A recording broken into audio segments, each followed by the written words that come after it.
How's it going, guys? Mike here, and I am just another UK gamer. And today, my friends, we'll be going in depth of the KN-44 assault rifle. This is a brand new series I'll be doing on my channel, where I'll be basically ripping through every single stat on every single weapon, so you can choose which weapon is more efficient for your type of gameplay. And who knows, maybe you will find a new weapon that you think, hey, that sounds pretty good, the stats all match up to my playing style, so maybe I will give it a shot. So without further ado, guys, let's go into the damage of the KN-44. So up close you'll be dealing at about 40. Around mid-range it's going to be around 30, and then as you go to the further range it's going to be dropping off to a 29. So what this basically means is, up close you're guaranteed a 3-shot kill, obviously unless you miss a bullet. But 3 shots hit, you are guaranteed a kill. And then around mid and far range, they all match up to the same thing. So you're going to be getting around a 4-shot kill from mid to long range. So it's usually a 4-shot kill unless you're shooting through walls. So yeah, this is an absolute machine. The distance that you'll be able to take these shots, a 3-shot will go all the way up until 15 meters, which is a decent distance for a 3-shot kill. And then 16 all the way up to 42 meters, you'll be able to get a 4-shot kill. So like I say, unless you are shooting through things or unless you are missing bullets, there is no excuse for not being able to get a 4-shot kill with this weapon, which makes it an extremely good weapon to use. So let's jump into the rate of fire. This weapon fires at 625 RPM, which is a very slow rate of fire for an assault rifle, but in previous games like the KN-44, I think it was called, from Black Ops 2, that was a slow firing assault rifle as well. I think it had the first 3 bullets that fire faster, and then it kind of slowed down. It's as slow as most of the LMGs from the previous CODs, or if you think of the Razorback within Black Ops 3, it's about the same as that, and that shoots extremely slow. It's not really a high one, but then again the submachine guns are what the high rate of fire is for, and also having a lower rate of fire means that your gun will be able to be handled more, there'll be less recoil on it, and be able to get more bullets on target.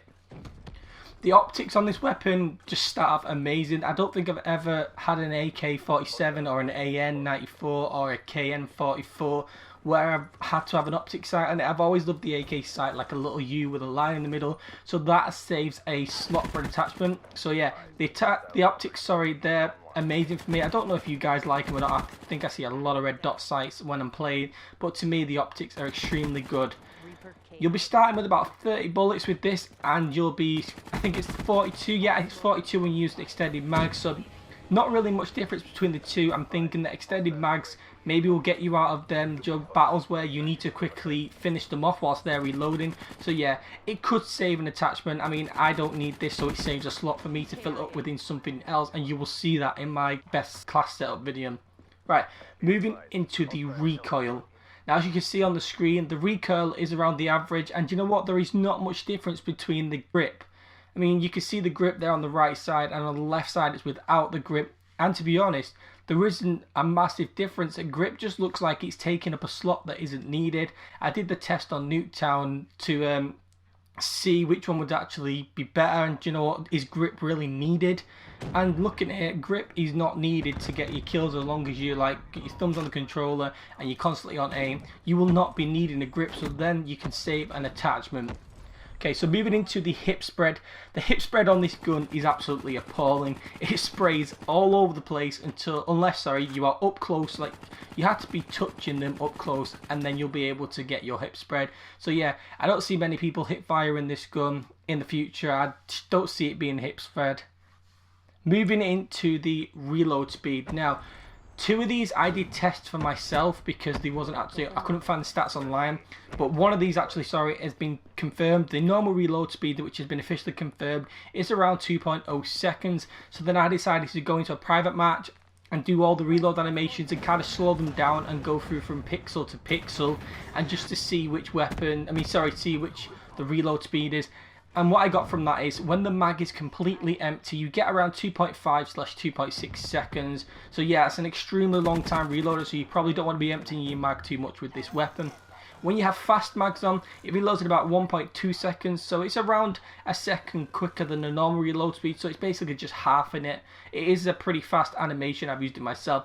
And when you've got an empty fast mag, it takes around 1.6/1.7 seconds. So basically, if you want to reload quick, you can even reload quicker than the normal reload with a fast mag, whether it's empty or whether it's full. So that is pretty much broken down everything within the gun, all the good points about it, all the bad. So what I want to do at the end of this video is just talk about the top 3 good points and the top 3 bad points that I think about this weapon. So moving into the good. First one is it has fairly good recoil without a grip, so you don't really have to waste an attachment, and it gives you a free slot to pick another attachment. The second is that the slow rate of fire makes it more steady to use, so again, it just doesn't mean you need to use grip. They're around the same thing that I'm talking about, but grip is not really needed on this weapon, as you've seen in the previous clips. And the third one is the iron sights are good with that red dot sight, so yet again you save a perk slot, which means you can then go either use another attachment, a secondary weapon, or even get a grenade. I'm a lone gunner, I use 1 gun and 3 perks, but yeah. Moving into the bad side now, the hip spread on this weapon is just way too big. I mean, hip fire is just completely useless with this weapon unless you are really close to him. So yeah, it's a bit gutting about that. The second one is the reloading with the weapon with an empty mag takes nearly 3 seconds, and that 3 seconds is a lot whilst you're in the battlefield on Call of Duty. Them 3 seconds could get you killed a maximum of 4 or 5 times in Call of Duty. It's absolutely ridiculous. So yeah, obviously you do not want to be emptying your mag much with this weapon, because you'll be losing 3 seconds of battle time, which that gives them the opportunity to run around the corner and shoot you before you've even reloaded. And the fact that they've taken out like a 1 knife, now it's 2 punches and you kill them, you're not really going to be knifing them to get out of it. And the third and final bad point is something that I've not actually went through in this video, but it goes with the hip spread and the rate of fire. But putting rapid fire in this gun makes it too hard to use. I didn't really mention it, like I said, but I've used it like within private matches, I've used it online, and it just seems like a waste of a really good attachment, because when you try using it, the recoil then goes all over the place with or without grip. It's just really difficult to control. So I think it's pretty gutting how this is like a massive waste of such a good attachment. I've always loved rapid fire, and the fact that it has come to every single weapon within Black Ops 3 makes me happy. But this needs tweaking because it is extremely hard to use. Anyway guys, that brings the video at an end today. Hopefully you are going to like these videos and you'll like subscribe to carry on watching them. I will go through every single weapon within Black Ops 3. These will be loaded around 2 a week. I will try and get 3, but it's not a promise. There'll definitely be 2 a week. Tomorrow night I'll be covering the XR2 with the exact same method as this, pulling down all the stats, going through it, and maybe you will find a new weapon that you like. Hopefully I've introduced you to some new weapons, like maybe you didn't like the AK node CODs and you've gone to a different weapon straight away, or maybe you're just not an assault rifle fan and you're thinking after seeing this, do you know what, the KN has some good points, has some bad points. I know I'm not going to be hip firing with this gun, but grip isn't needed, so it's going to be a pretty good gun to use.